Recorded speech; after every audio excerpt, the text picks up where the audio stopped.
प्रदीश point में आप सबका एक बार पुनः स्वागत है। हम लोग संधि पढ़ रहे थे।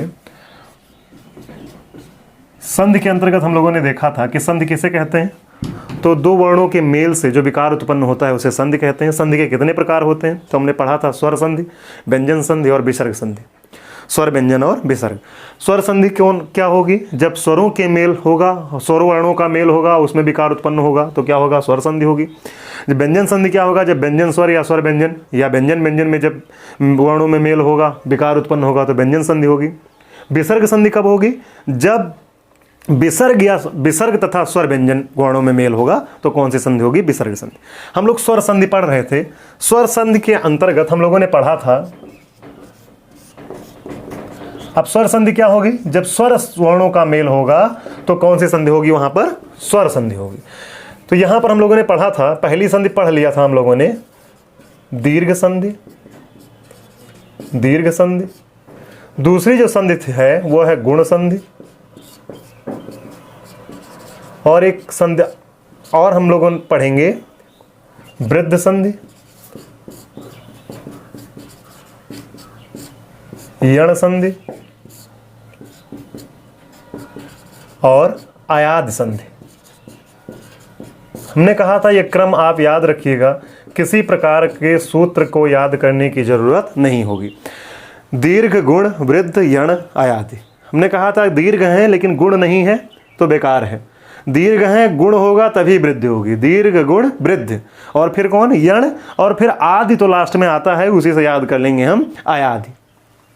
अब जो दीर्घ संधि है इसमें हमने बताया था आपको कि जब समान वर्ण मिलेंगे, समान वर्ण का मतलब यहां पर था कि समान हस्व या समान दीर्घ या समान हस्व दीर्घ जब आपस मिलेंगे तो वो हमेशा क्या बनेगा, दीर्घ संधि।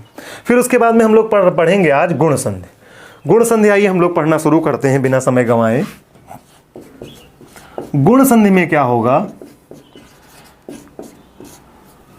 जब प्रथम शब्द का अंतिम वर्ण छोटा आ या बड़ा आ होगा, प्रथम शब्द का अंतिम वर्ण छोटा या बड़ा आ होगा, और दूसरे शब्द का प्रथम वर्ण छोटी ई, बड़ी ई, छोटा ऊ, बड़ा ऊ, या फिर क्या होगा, री होगा। छोटी ई, बड़ी ई, छोटा ऊ, बड़ा ऊ या ऋण होगा। यहां भी लिख देते हैं छोटा आ, अब बड़ा आ के बाद क्या आएगा, छोटी ई या फिर बड़ी ई या फिर छोटा ऊ, बड़ा ऊ, या फिर क्या आएगा, री। तो जब जो प्रथम पद होगा या पहला शब्द होगा उसका अंतिम वर्ण छोटा आ, बड़ा आ है, द्वितीय जो शब्द है उसका प्रथम वर्ण छोटी ई, बड़ी ई, या छोटा ऊ, बड़ा ऊ, या ऋण होगा, और इनमें मेल होगा तो विकार उत्पन्न होगा। विकार क्या होगा, छोटा आ, बड़ा आ जब छोटी ई, बड़ी ई से मिलेंगे तो बनेगा ए। छोटा आ, बड़ा आ जब छोटा ऊ, बड़ा ऊ से मिलेंगे तो बनेगा ओ, और जब छोटा आ, बड़ा आ, री से मिलेंगे तो बनेगा अर। इसको आप लोग याद रखेंगे तो क्या बनेगा, अर बनेगा। अब इसको आप लोग याद रखेंगे और ये पूरा गुण संधि में काम आएगा, किसी सूत्र रटने की जरूरत नहीं है। दीर्घ संधि में क्या था, समान वर्ण थे। गुण संधि में क्या होगा, छोटा आ बड़ा के बाद छोटी बड़ी, छोटा ऊ, बड़ा ऊ, ऋण आ रहा है। बस इतना आप लोग याद रखिएगा। अब हम लोग इस पर प्रैक्टिस शुरू करते हैं।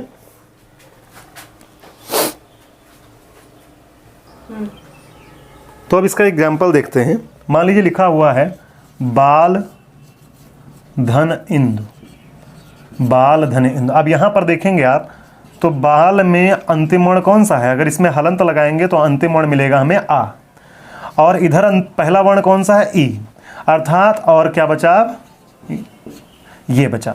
अब यहां पर इसके और इसके बीच में अर्थात प्रथम शब्द का अंतिम वर्ण द्वितीय शब्द के प्रथम वर्ण में मेल हुआ। मेल से विकार क्या उत्पन्न हुआ, छोटा आ, बड़ा आ जब छोटी बड़ी से, इसका मतलब ये हो चाहे छोटा छोटी से मिले, चाहे छोटा बड़ी से मिले, चाहे बड़ा छोटी से मिले, चाहे बड़ा बड़ी से मिले, बनेगा हमेशा क्या, ए बनेगा। अब यहां पर ध्यान दें आप, ये आ और ई जब मिल रहे हैं तो यहां पर क्या बन जाएगा, ये ए बन जाएगा। क्या बन जाएगा, ए। और हम इसको लिखेंगे बाल, इसको हम लिखेंगे बाल के बाद हलंत, फिर प्लस ए प्लस। अब देखिए चौथे चरण में मिलेंगे कैसे, कभी भी अगर स्वर रहित व्यंजन है और उसके बाद स्वर है फिर से ध्यान से सुनिएगा, अगर स्वर रहित व्यंजन है और उसके बाद स्वर है तो वह स्वर उस व्यंजन पर मात्रा के रूप में आ जाएगा। अब ये बन क्या जाएगा, बालेंदु। क्या बनेगा, बालेंदु, बालेंदु। तो मेरे ख्याल से समझ में आया होगा, बाल यहाँ आ और ई का हो रहा है तो इससे क्या मिला, बालेंदु।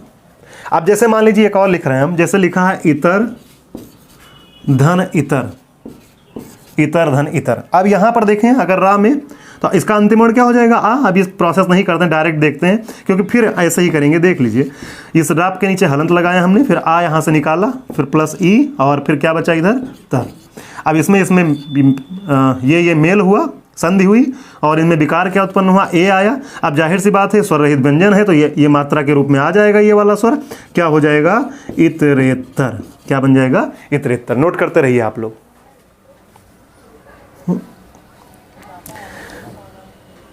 ऐसे ही मान लीजिए कोई शब्द है, शब्द धन इतर, शब्द धन इतर, क्या हो जाएगा ये, शब्देतर। क्या हो जाएगा, शब्देतर।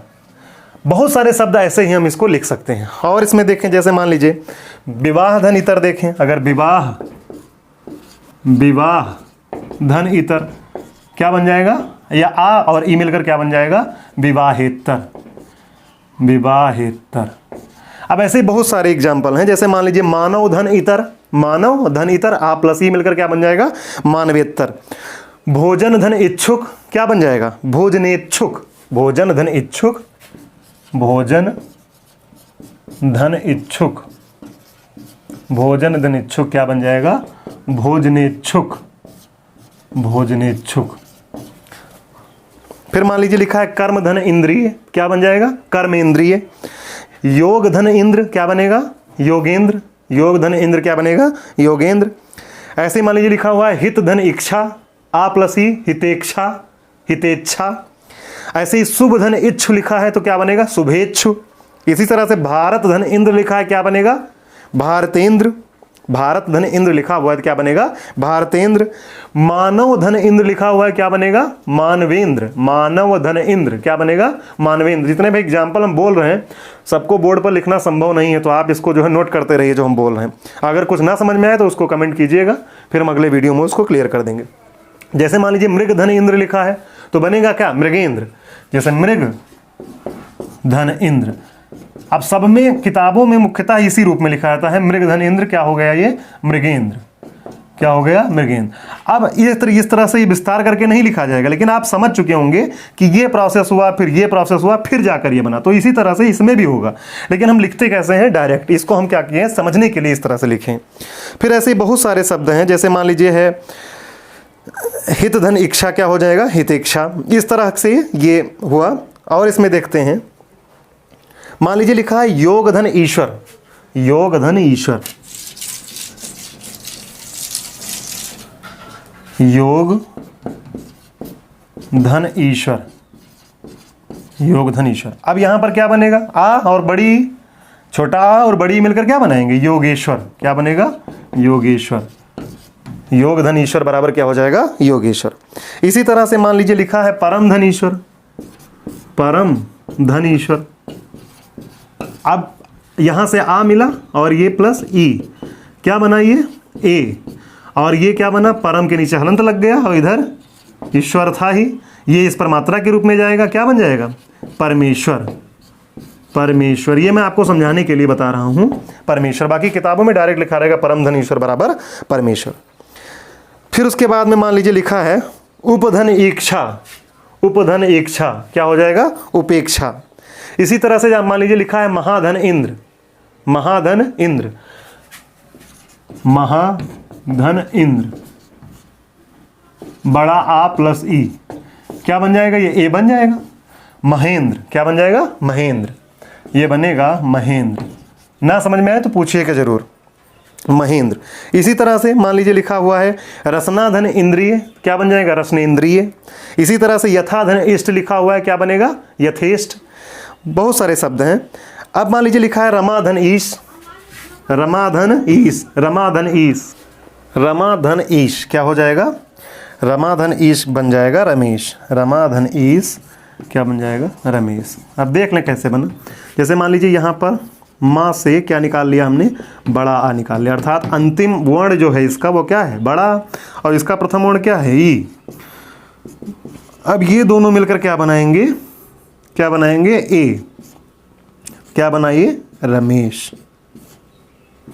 ये ए इस पर मात्रा के रूप में आ जाएगा, क्या बन जाएगा? रमेश।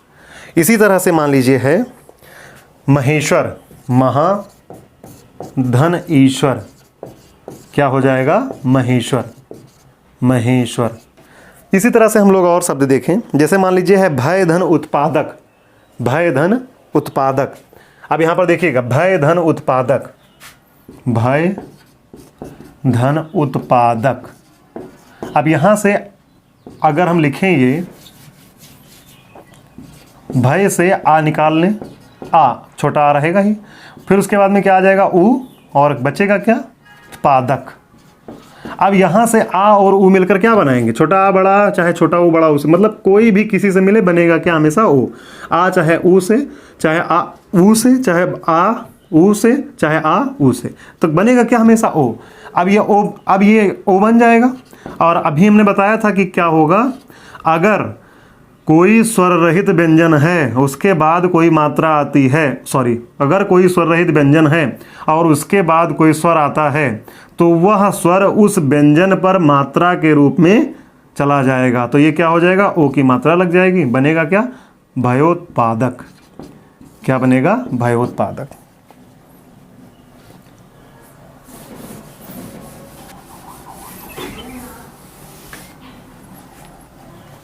भयोत्पादक, भय धन उत्पादक।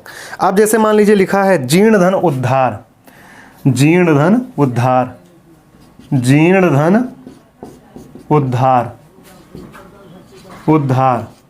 अब ये क्या हो जाएगा? जीर्णोद्धार। क्या हो जाएगा? जीर्णोद्धार, जीर्णोद्धार। चाहे आप इस तरह से लिखें दा, चाहे ऐसे लिखें, और चाहे इस तरह से लिखें, बात क्या है? दोनों एक ही है।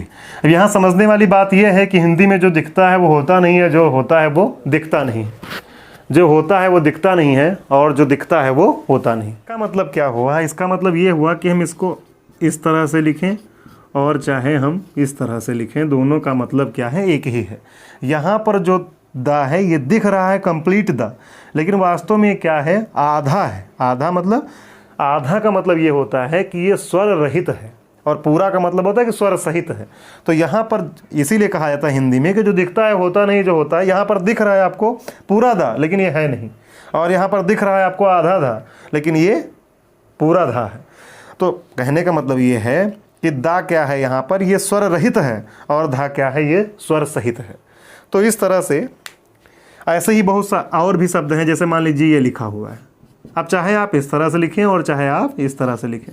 अब फिर देखें यहाँ पर हिंदी में, जैसे यहाँ पर अब फिर देखें अगर हम, तो जो दिख रहा है वो है नहीं, और जो है वो दिख नहीं रहा है। यहाँ पर दा कंप्लीट दिख रहा है, लेकिन है क्या? स्वर रहित। और वह क्या है? आधा दिख रहा है, अर्थात स्वर रहित दिख रहा है, लेकिन है क्या? स्वर सहित, अर्थात पूरा दिख रहा है। इसी तरह से बहुत सारे शब्द, जैसे मान लीजिए प्रा लिखते हैं हम लोग, तो इसमें भी क्या है? पा जो है ये आधा है, और रा क्या है? पूरा है, अर्थात पा जो है ये स्वर रहित है, और रा क्या है? ये स्वर सहित है। तो इन सब चीज़ों पर हम लोग भी ध्यान देंगे। अब जैसे मान लीजिए और एग्जाम्पल इसमें देखते हैं। मान लीजिए है कि पुरुषोत्तम, पुरुष धन उत्तम, पुरुष धन उत्तम। अब पुरुष धन उत्तम, ये सा में क्या है? आ है, और ये क्या है? ऊ है। दोनों मिलकर आ और ऊ मिलकर क्या बनाएंगे? ओ। चाहे आ ऊ मिले, चाहे आ ऊ मिले, अर्थात छोटा आ बड़ा, छोटा ऊ बड़ा ऊ से मिलेंगे तो हमेशा बनेगा क्या? ओ। तो ये क्या बन जाएगा? पुरुषोत्तम। क्या बनेगा? पुरुषोत्तम। अब ऐसे ही और शब्द लेते हैं। जैसे मान लीजिए लिखा हुआ है पश्चिम धन उत्तर, लिखा है पश्चिम धन उत्तर, पश्चिम धन उत्तर, पश्चिम धन उत्तर। अब यहां अंतिम शब्द क्या है? अंतिम शब्द होगा, मां के नीचे हलंत लगाएंगे तो यहां से क्या निकल जाएगा? अ निकल जाएगा। और द्वितीय शब्द का प्रथम वर्ण क्या है? ऊ है। क्या बचेगा? तर। अब संधि का मतलब यही है कि प्रथम शब्द का अंतिम वर्ण द्वितीय शब्द के प्रथम वर्ण में मेल होगा, और मेल होगा संधि होगी। तो अब ये बनेंगे क्या, आ और ऊ क्या बनाएंगे, ऊ, अर्थात ये क्या बन जाएगा, पश्चिमोत्तर। क्या बनेगा, पश्चिमोत्तर। पश्चिमोत्तर। सारी चीज़ें बहुत आसान हो जाएंगी, बस आप धैर्य के साथ पढ़िएगा। अब जैसे मान लीजिए लिखा हुआ है उत्तर धन उत्तर, उत्तर धन उत्तर। अब ये क्या हो जाएगा, उत्तरोत्तर। क्या बन जाएगा, उत्तरोत्तर, क्योंकि यहां से आ ऊ क्या बनेगा, ये उत्तरोत्तर। ऐसे ही और सारे सब, जैसे मान लीजिए पूर्व धन उत्तर है तो क्या बनेगा, पूर्वोत्तर। ऐसे मान लीजिए कि पश्चिमोत्तर हो ही गया, उत्तरोत्तर। इसके अलावा जैसे मान लीजिए पश्चिम और उत्तर है तो पश्चिमोत्तर। इसके अलावा मान लीजिए दक्षिण और उत्तर है तो क्या हो जाएगा, दक्षिणोत्तर। इस तरह से शब्द हम लोग इसका निर्माण कर सकते हैं। और इसमें एग्जाम्पल देखते हैं, पुष्प और उपहार लिखा हुआ है, पुष्प और उपहार, तो क्या बन जाएगा, पुष्पोपहार। क्या बनेगा, पुष्पोपहार। पुष्प और उपहार है तो क्या बन जाएगा, ये पुष्पोपहार। पुष्पोपहार, पुष्पोपहार। और शब्द इसमें जैसे जैसे मान लीजिए है वीर धन उचित, वीर धन उचित क्या बन जाएगा, वीरोचित। वीर धन उचित क्या बनेगा, वीरोचित। इसी तरह से और शब्द देखें इसमें, मान लीजिए लिखा हुआ है व्यंग धन उक्ति। क्या बनेगा, व्यंग्योक्ति, व्यंग्योक्ति। नव धन उदित क्या बन जाएगा, नवोदित। नव धन उदित, नवोदित। धन धन उपार्जन, धन धन उपार्जन। धन प्लस क्या हो जाएगा, उपार्जन, उपार्जन। क्या बन जाएगा ये, धनोपार्जन, धनोपार्जन। धन प्लस उपार्जन है, क्या बन जाएगा, धनोपार्जन। इसी तरह से मान लीजिए हत धन उत्साह, हत धन उत्साह। अब यहां पर आ है ऊ है, क्या बन जाएगा, हतोत्साह, हतोत्साह। इसी तरह से अगर मान लीजिए रस धन उत्पत्ति है, क्या बन जाएगा, रसोत्पत्ति। इसी तरह से मान लीजिए अन्य धन उदर है, अन्य धन उदर, अन्य धन उदर, उदर। क्या बनेगा ये, अन्योदर, अन्योदर। इसी तरह से मान लीजिए क्या है, अतिशय, अतिशय धन उक्ति है, क्या बनेगा ये, अतिशयोक्ति। क्या बनेगा, अतिशयोक्ति। धीर धन उदात्त है, क्या बनेगा, धीरोदात्त।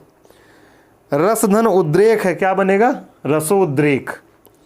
सह धन उदर है, सह धन उदर, उदर मतलब पेट, सह उदर मतलब सह धन उदर।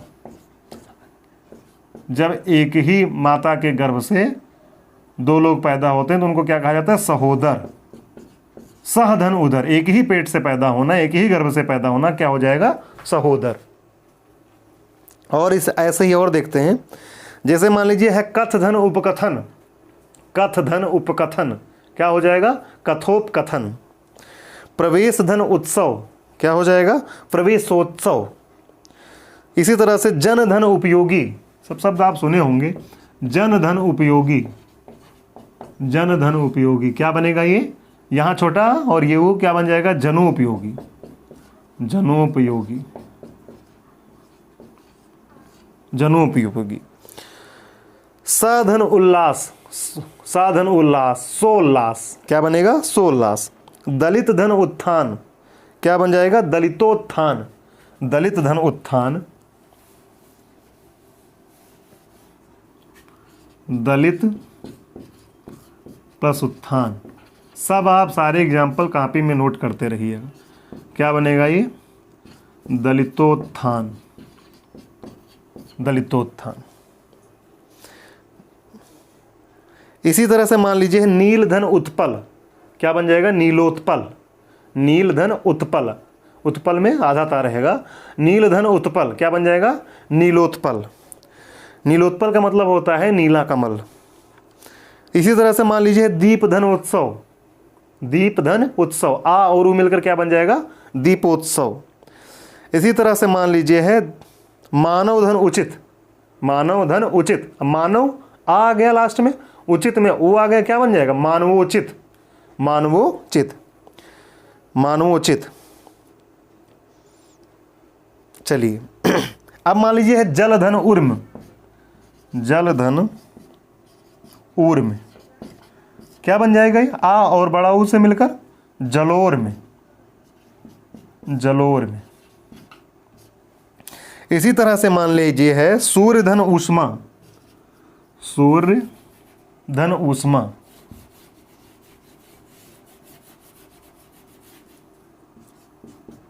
सूर्य प्लस ऊष्मा, क्या हो जाएगा ये? सूर्योष्मा, सूर्योष्मा। यहां पर आ है लास्ट में और ये ऊ है, तो आ और ऊ मिलकर क्या बन जाएगा? ओ बनेगा क्या? ये सूर्योष्मा। अब यहां पर कहीं आपके दिमाग में ये तो नहीं है कि रा जो है ये अंत में आया है, ये रा अंत में नहीं आया, बीच में आया है।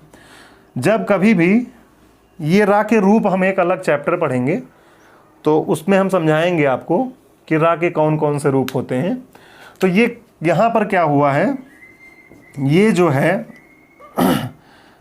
इस तरह से है, अर्थात ये स्वर रहित रा अगर बीच में है, दो वर्णों के बीच में अगर स्वर रहित रा है तो ये हमेशा रेफ वाले रा का रूप ले लेता है। अगर दो वर्णों के बीच में अगर स्वर रहित, स्वर रहित मतलब इसके नीचे हलंत लगा हुआ है, अर्थात इसमें स्वर नहीं है, अर्थात इसमें छोटा आ नहीं है, ई नहीं है, ऊ नहीं है, इस तरह से स्वर नहीं है इसमें। तभी तो हम व्यंजन का जब डिफिनेशन पढ़ते हैं तो वहाँ पर हमने पढ़ा था कि ऐसे वर्ण जिनका उच्चारण स्वर की सहायता से किया जाता है, अर्थात अगर व्यंजन के नीचे हलंत लगा दें तो इसका उच्चारण संभव ही नहीं है। हम इसको कह सकते हैं बोलने के लिए कि ये क्या है? स्वर रहित का है। क्या है ये? स्वर रहित का। लेकिन वास्तव में हम इसको बोल नहीं सकते। इसको बोलने के लिए क्या करना पड़ेगा? अब अगर इस तरह से लिखा हुआ है, इसके नीचे हलंत नहीं लगा है, तो इसका मतलब यह है कि इसमें छोटा आ छिपा हुआ है, छोटा आ छिपा हुआ है, आ इसमें छिपा हुआ है, तो ये क्या हो जाएगा? का। और का बोलते हैं तो आ अपने आप आ भी जाता है। अब जैसे मान लीजिए लिखा हुआ है, अगर छोटा आ नहीं है, क्या है इसमें? बड़ी है, क्या हो जाएगा? की। अब इसमें क्या है? का प्लस बड़ी, ये है इसमें। अब कु, ये क्या हो जाएगा? का प्लस छोटा ऊ। इसी तरह से मतलब कोई भी स्वर की मात्रा इस पर लगी होगी तभी इसका उच्चारण कर पाएंगे, अन्यथा नहीं।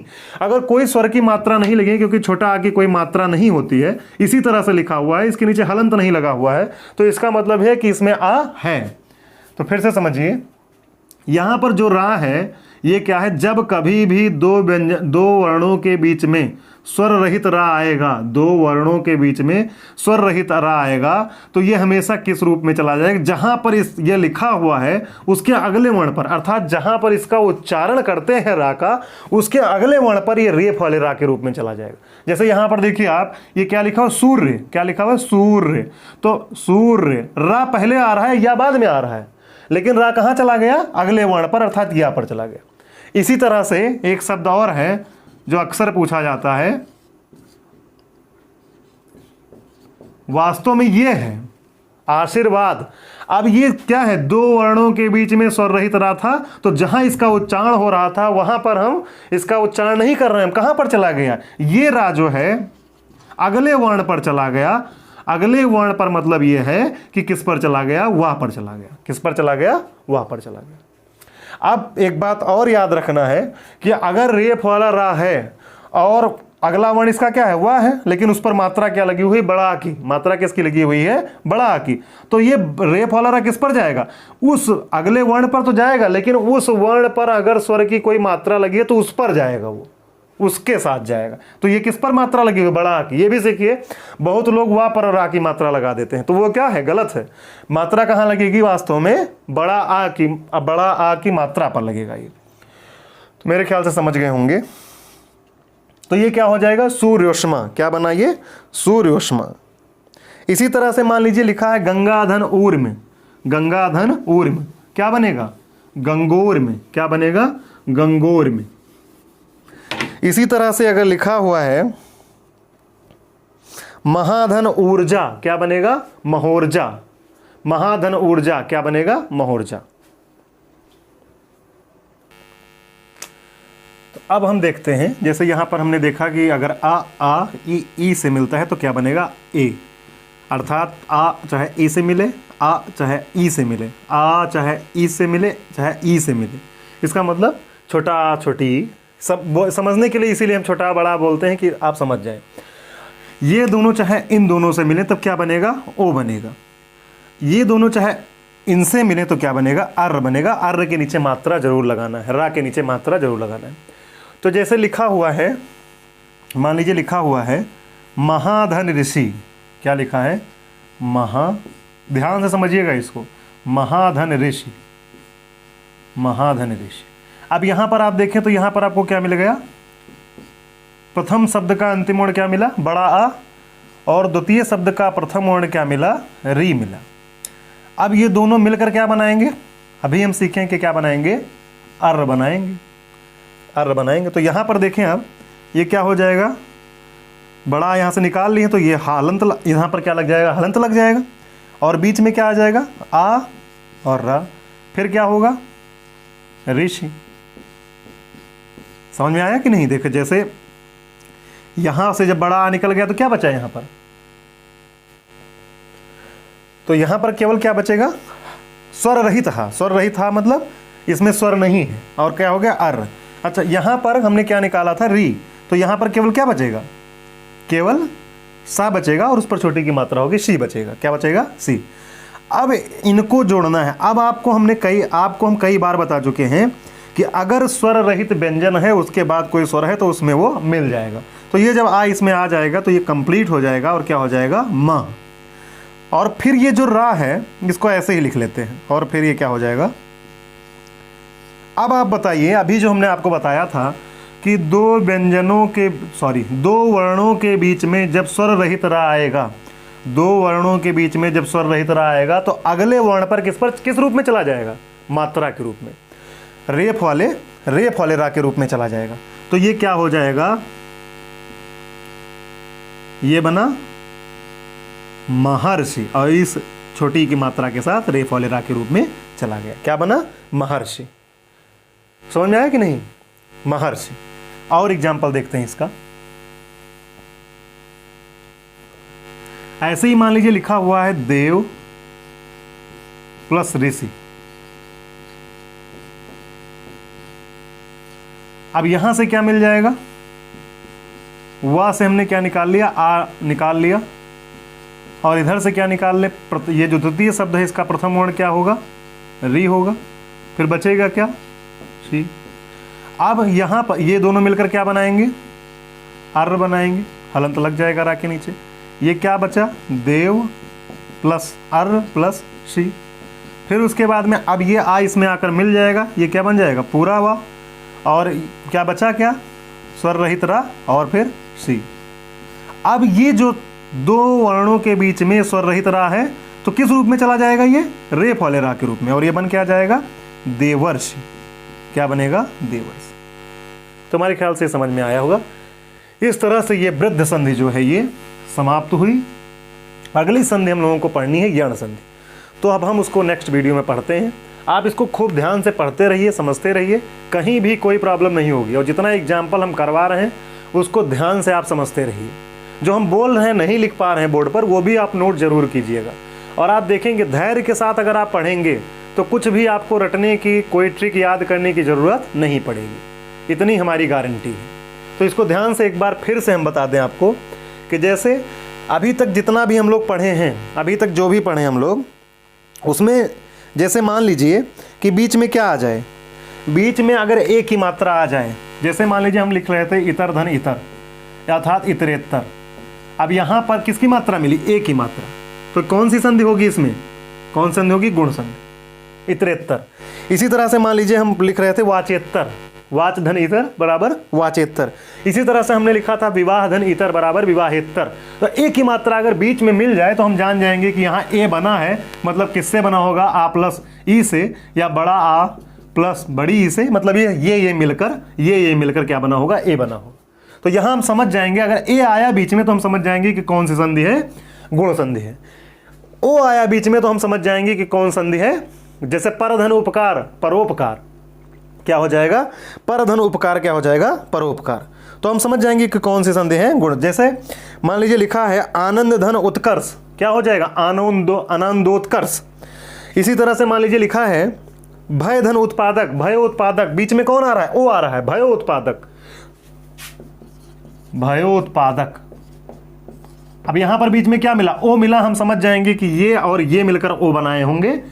अब उसमें कौन हो सकता है, भय धन उत्पादक, तो आ और ओ मिलकर बनाए हैं, ओ बनाए। तो बीच में हम इसको ए देखें, चाहे ओ देखें, और चाहे क्या देखें, इस तरह से मात्रा देखें, ये अर्र की मात्रा देखें, तो क्या हो जाएगा, वो अर्र देखें बीच में, तब भी क्या हो जाएगा, क्या बन जाएगा, गुण संधि। तो ये क्या हो गया शॉर्ट में समझने का, कि बीच में ए आ जाए, ओ आ जाए, अर्र आ जाए, तो कौन सी संधि बनेगी, गुण संधि। मिलते हैं नेक्स्ट वीडियो में, और तब हम पढ़ते हैं वहां पर वृद्धि संधि। धन्यवाद।